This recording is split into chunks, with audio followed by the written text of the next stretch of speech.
This episode is brought to you by Audi. The road is calling. Embrace the thrill of the drive with the all-new, fully electric Audi Q6 e-tron. Featuring effortless power, serious acceleration, and advanced Audi tech. It's not just a new EV, it's a new way to experience driving. The all-new, fully electric Audi Q6 e-tron is here. The next chapter of Audi starts now. I think I just won my taxes. Yeah? I just switched to H&R Block in about 1 minute. All I had to do was drag and drop last year's return into H&R Block, and bam, my information is automatically there. So I don't have to go digging around for all my old papers to switch? Nope. Sounds like we just leveled up our tax game. Switching to H&R Block is easy. Just drag and drop your last return. It's better with Block.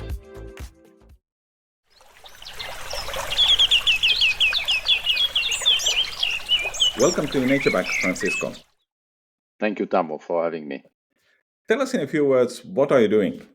Okay, I am the co-founder, one of the two co-founders of the Land Group.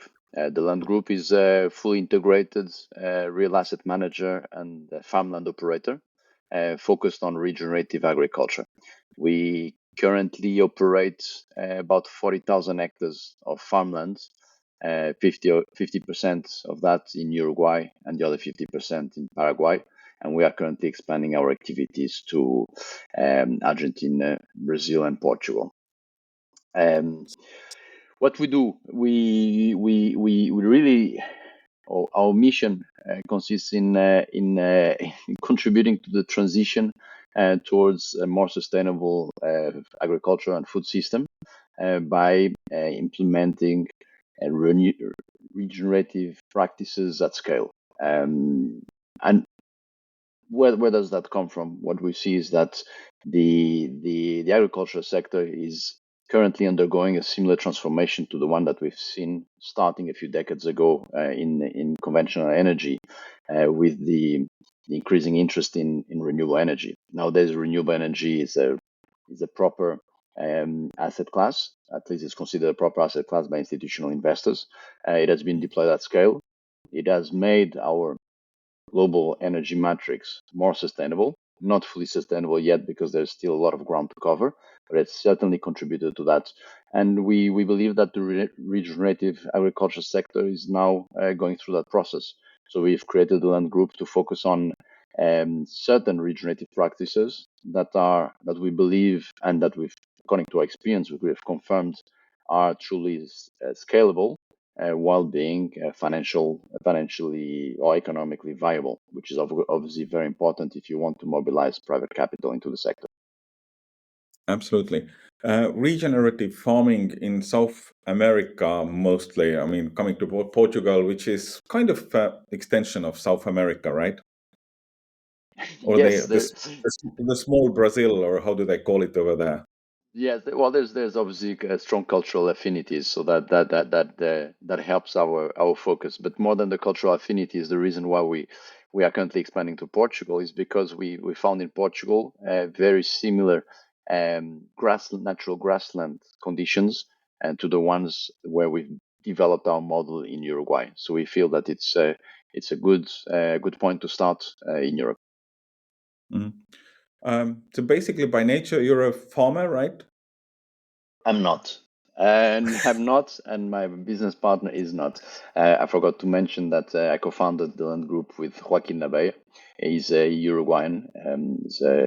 He comes from he actually was born in Mercedes.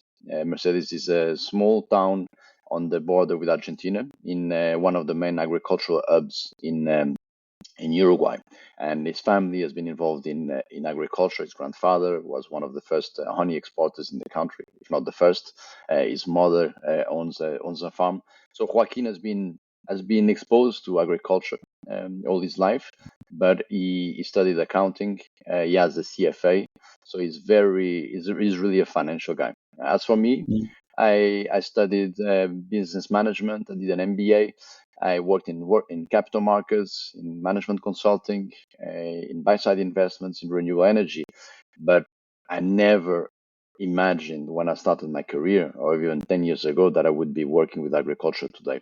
But interestingly, I was reflecting the other day, and I just concluded that it's funny the turns that life take, because today I'm doing exactly what my great grandfather, my great uncle, my grand uncle, and several of my uncles were doing many decades ago, both in Portugal and in Brazil, which consisted in managing farmland on behalf of third parties. So it's always interesting to see where life takes us. Absolutely. And of course, when you said that he was born in Mercedes, I was thinking that we don't need to be so detailed of his actual physical place of birth, but it was a town called Mercedes. That's good. Yes, exactly.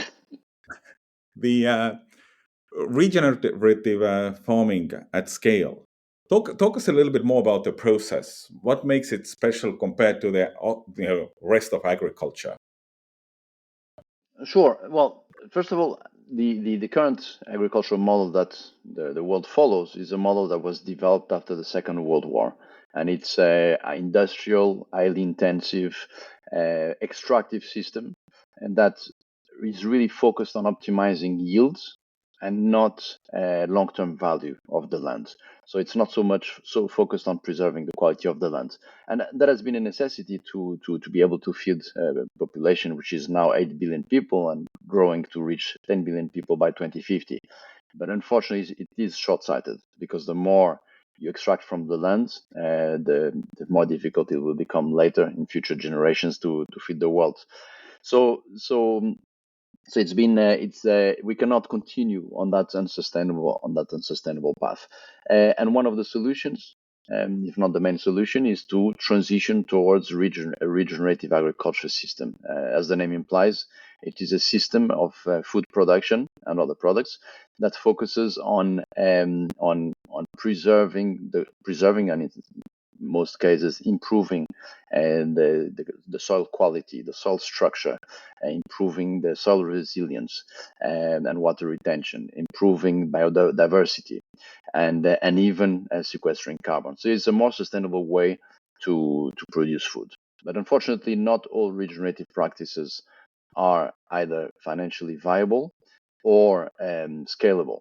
So you need to, if you really want to have an impact, you need to focus on those practices that are both financially viable, therefore help you mobilize capital, and scalable. And just to give you an example of practices that are not that scalable, at home we source, I would say, 70% of our food from a single farm here in Portugal. That is an organic farm that produces food regeneratively. And we are one of 200 families of, we are called co-producers, which are families that commit to buy the entire production for an entire year. And we receive baskets at home every week with a different composition of whatever is available at the time. And it's fantastic. It's a great model, but it's impossible to scale. So we have very good quality food at home, but we know we are privileged to be able to do that. And that's a model that is impossible to apply to feed 10 billion people. So on the other hand, we've had a very good experience implementing AMP grazing, or adaptive multi-paddock grazing, with livestock in South America. And that model is a model that is very easily scalable, because the infrastructure requirements are few in between. And it's a highly replicable model. So if you have the capital and the skills to implement it, you can really have a large impact. Absolutely. Here we will do a quick ad break, and don't go anywhere. We will be back in a minute. So good, so good, so good. New markdowns up to 70% off are at Nordstrom Rack stores now. Fresh kicks, spring tops, new dresses. There's always a score. I mean, the denim section is unreal. Why do I rack? All the dresses. I always find something amazing. Head to your Nordstrom Rack store to find can't-miss deals on all the spring things. Great brands, great prices. That's why you rack. This episode is brought to you by Progressive Insurance. Do you ever find yourself playing the budgeting game? Well, with the Name Your Price tool from Progressive, you can find options that fit your budget and potentially lower your bills. Try it at progressive.com. Progressive Casualty Insurance Company and Affiliates. Price and coverage match limited by state law. Not available in all states.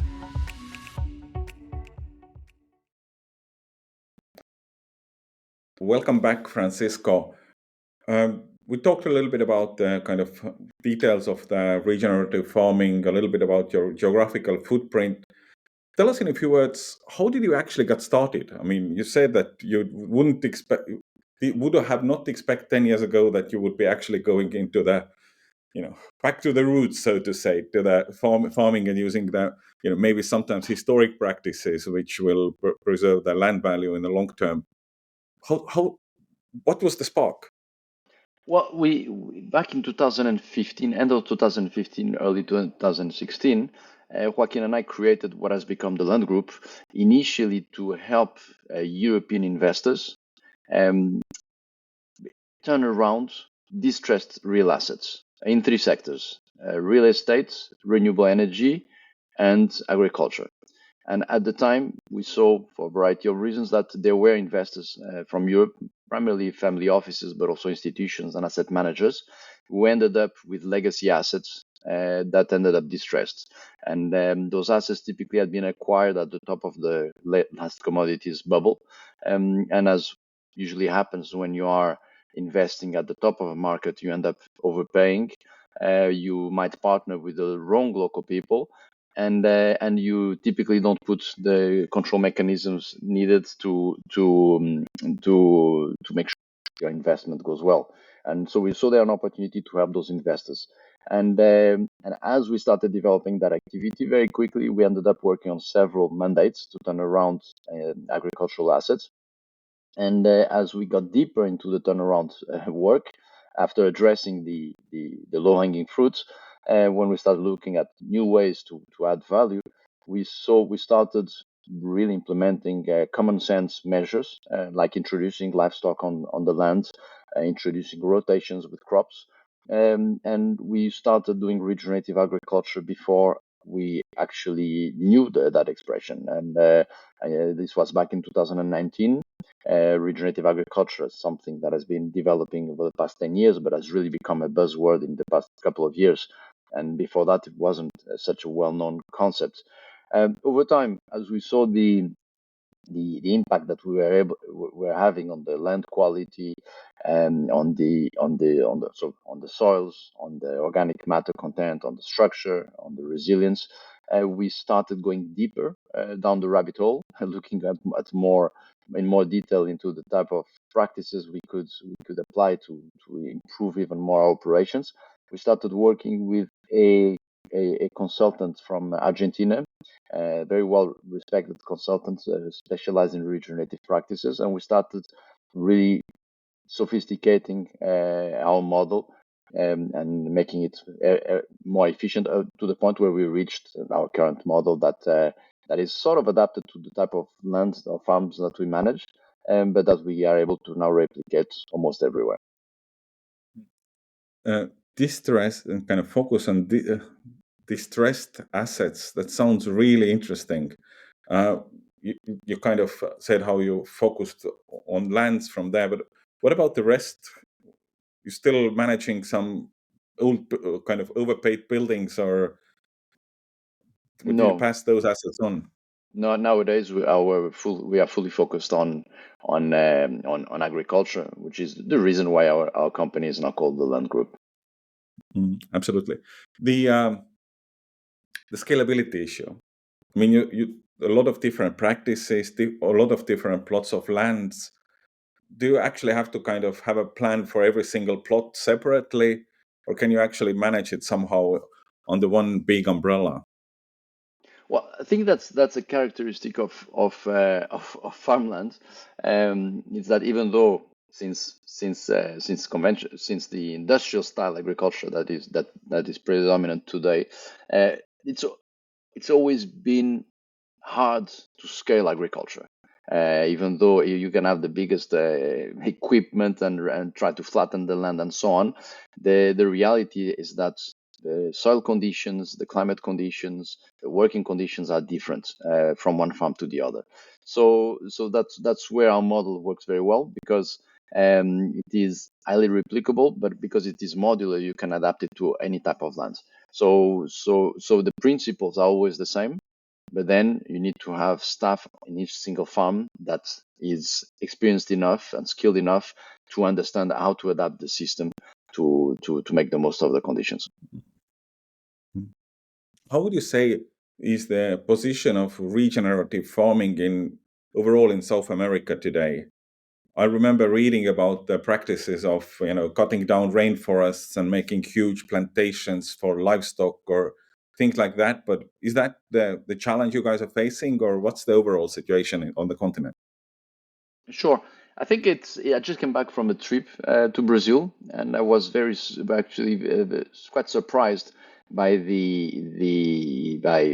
by the fact that most people I met with were quite familiar with the concept of regenerative agriculture, and if they were not applying it, they were certainly looking into it. So, of course, especially when we think about Brazil, we think about the Amazon and deforestation and livestock for a couple of years before converting that land into soybean. But there is, and I was always been in South America and in Brazil in particular, a certain concern with environmental impact and sustainability. Let's not forget that the first COP took place in Rio in '92. It was the Rio Summit in '92, and that's where this initiative to address, to understand and address climate change came from. So there is people are sensitive about the subject, but obviously it is a huge continent. Each country and each region is different, and but there certainly is a lot of receptivity for regenerative agriculture. But obviously there is a lot of work. I will take the example of Uruguay. I think we are among the only ones doing what we do at such a scale. And even in Uruguay, for example, I believe hemp grazing is practiced by certain producers, certain farmers, but not at scale. So a lot of work ahead for you guys. There is huge. I mean, I think for the kind of 40,000 hectares farming and looking at your background, it's also kind of financial management business, right? Yes. After all, it is. I think I need to be clear about something, because when we talk about sustainable investments, most of the time there is a trade-off involved. You need to sacrifice financial return to be more sustainable. At least that is for sure the general perception, and that is the case in most cases, and that is an issue because if you have to sacrifice, if you have that trade-off, if you face that trade-off, you need to look for investors who have an impact mandate and who are willing to sacrifice a bit of return to be more sustainable. In our case, we focus on practices where that trade-off does not exist. So the reason why we focus, for example, on hemp grazing is because we found through experience that it is a more efficient way to produce meat. So we have higher yields, and we also improve obviously the quality of your land, the health of the land. So over time, when we sell the land, it will be more valuable than it is today. So the first objective of our clients, who are today predominantly family offices, is to make an investment that is profitable, and that is more profitable after we've converted it than it was before. So that is priority number one. And then of course there are all the other environmental upsides that come from it. As I mentioned before, you improve the organic content of your soils, you improve the health of your soils, you improve the structure, so therefore it retains more water. You improve your biodiversity, and you sequester carbon, all of which are very nice upsides. Could actually this very similar model work also for forest management? Yes, I mean the forest management is obviously a different animal, and you have several types of forestry businesses. We are quite familiar, for example, with the forestry business in Uruguay, which is driven by the paper and pulp industry. There are 3 paper mills in the country, and so a lot of land is planted with eucalyptus, which is a monoculture, which reduces biodiversity. and it's not something we like, even though we have that in a few of our farms as legacy from the previous owners. So that's that. In that type of forestry business, you can try to be more regenerative, using reducing your use of inputs. But there is a clear tension between returns and sustainability. Then you have other types of forestry business, which is really managing forests in a more sustainable, regenerative way, using selective harvesting, and so on. So you have the entire scope. Just as in the typical agricultural practices, regenerative practices, you have a variety of practices that can be applied. Some of them work, some of them don't work. Some of them can be applied at scale. Some of them are not, may or may not be economically viable. I think you face the same situation with forestry. Absolutely. We'll go more into the future after the break. The listeners will hear a few messages from the sponsors, which help to keep this podcasting series alive. We'll be back in a minute. Welcome back. As promised, let's talk a little bit about the future. A couple of times you've mentioned during the discussion carbon. What's the link to carbon? Are you also creating carbon credits and selling them somewhere, or where's the value coming in the carbon world? That's a very good question. I am quite familiar with the carbon markets because I used to work in that sector back in 2006, 2007, really at the beginning of it under the Kyoto Protocol, and I've experienced the highs and lows of the sector. When I look at the markets, at the carbon market today, or the carbon sector today, my heart sinks a bit. Why? Because I see exactly the same situation that existed 20 years ago. It's a highly fragmented market with many different standards. No one really seems to agree on standards. Many consultants, and a lot of noise. And actually, it's very hard to implement or to do a proper carbon project. We've looked into doing that on our farms in Uruguay, but to this day, we haven't yet come across a company that would be able to help us. And the carbon is important, and in our case, in the type of grazing that we do, it is an activity that is carbon positive. And there are many different. Sorry, let me take a step back. Meat is very often derided because of its carbon footprint, and I think what a lot of people fail to see is that first of all, there's a big difference between biogenic carbon, which is the carbon that exists in the atmosphere and cycles through biomass, through the gut of the cows, is issued as methane. That methane then decomposes in CO2. So it's already part of a cycle that has always existed, and thermogenic CO2 that comes from burning fossil fuels. And so in that sense, I feel meat production is very often derided for the wrong reasons. Now, there is obviously an issue with the production of meat when you look at the way meat is produced. Most of it today is produced through factory farming, and factory farming, which consists in keeping the livestock confined and fed them on an intensive regime of grains, has a very high carbon footprint.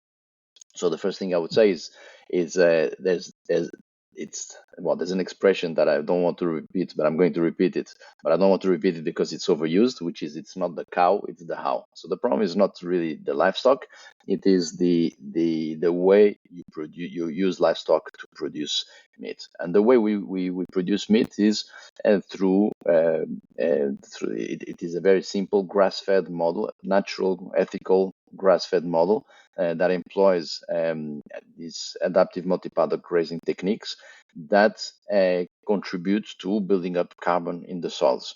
And there are several different studies that have been published that show that this type of production, meat production, ends up capturing more emissions than producing overall. So it is a carbon positive activity. So today, coming back to your question, it is possible in certain cases to issue carbon credits from this activity. We haven't yet found the right formula. It's something that we will consider when we come across the right methodology and the right consultant. But as I mentioned before, our business does not really depend on that because it is economically viable as it is. Mm. Mm. The best quote, I think on the series we have talked quite a lot with different people who are building something carbon related, and I think the best quote was that this is the only 2080 industry where consultants take 80% of the money and 20% is going to the actual producer. I agree. And we have had at least Heavy Finance was a kind of Lithuanian headquartered company which is making credits based on to the farmers based on their changing their practices of farming. So it could be something for you guys to look into, and also we will add the link to the show notes for the viewers to dig deeper into the carbon aspects of agriculture also. If you look into the 2025 from your company perspective, what are the challenges for you guys? I always say that we have having defined our model, applied that model, proven it. I always say to my colleagues that we have two bottlenecks. Bottleneck number one is people. Regenerative agriculture is fairly new, and farmers or people who work in the farming industry are naturally conservative. So it is hard to make them change the way they work, and it is hard to train them to be able to deploy this model at scale. So that's the bottleneck number one, but it is one that I think we've cracked. We found that we developed within our organization a model that allows us to hire new people, young people typically, who haven't yet been corrupted by the conventional agriculture industry. And we typically, when we acquire a new farm, we hire an agronomist, a young agronomist. We move it into one of our farms that is already operating regeneratively and already cruising. And we take the agronomist who was in charge of that farm and we put him in charge of the new farm for the development stage. So I think that bottleneck does not concern us so much. And the second bottleneck is capital. So you need to raise capital, you need to mobilize capital, private capital, to be able to implement those practices at scale, because you need to buy lands, you need to either buy or rent land, but you need to, in our case, we buy lands. You need to buy cattle herds. You need to put in place teams. You need to put in place the infrastructure required for that, and all of that requires capital. So that is the other bottleneck. And I'm encouraged by what I see, which is, as I mentioned earlier in this meeting, in this podcast, that I feel that regenerative agriculture is going through the same stage as renewable energy 20 years ago. When I was working in that sector, I could see it was still dominated by small developers, a lot of different technologies, highly fragmented market. And but I was on the cusp of receiving a lot of interest and capital from institutions. And 20 years forward, when we look at the renewable energy sector, we see that it is dominated by institutions, by infrastructure funds, by very large asset managers and utilities, all of which have very low cost of capital. So I believe that is going to happen in regenerative agriculture. Regenerative agriculture will become part of the food matrix, and you will contribute a large part of a significant part of the food that will be produced, even though it will take time to fully replace conventional agriculture, if that ever happens. Maybe the last one to wrap up. You say that you see similarities to what was happening in the energy sector 20 years ago. How far are we on that road? Will we catch up in 20 years from today, or maybe it's similar to what happened in the energy sector 10 years ago or 15 years ago? It's really hard to tell. It really depends on.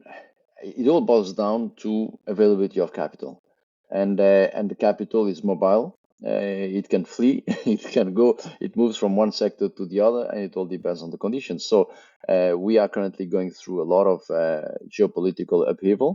We're talking about, for example, in Europe, to allocating a lot of capital to rearming, and that capital might be diverted from better causes, such as converting our agricultural and food system.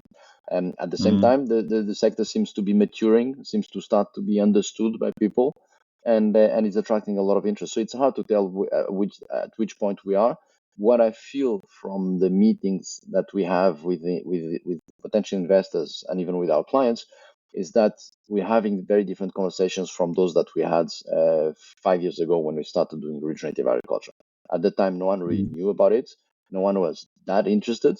And nowadays, in most meetings, people are interested. They might not have yet made the decision to allocate capital to the sector, but they already know about the concept. They are interested, are intrigued, and they are keen to at least listen a bit more to us.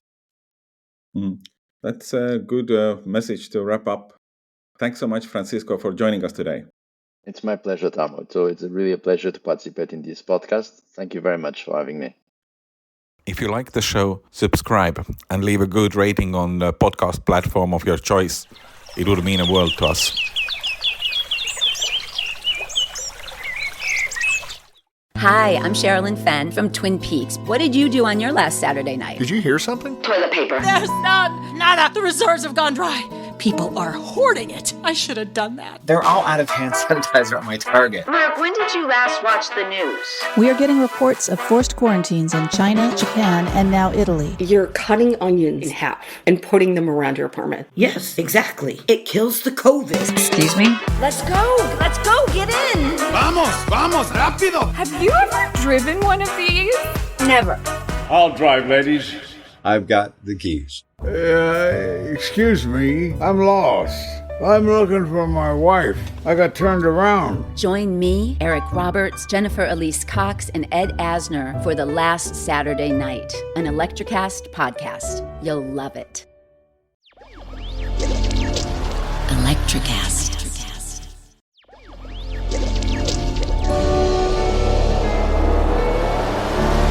Electricast.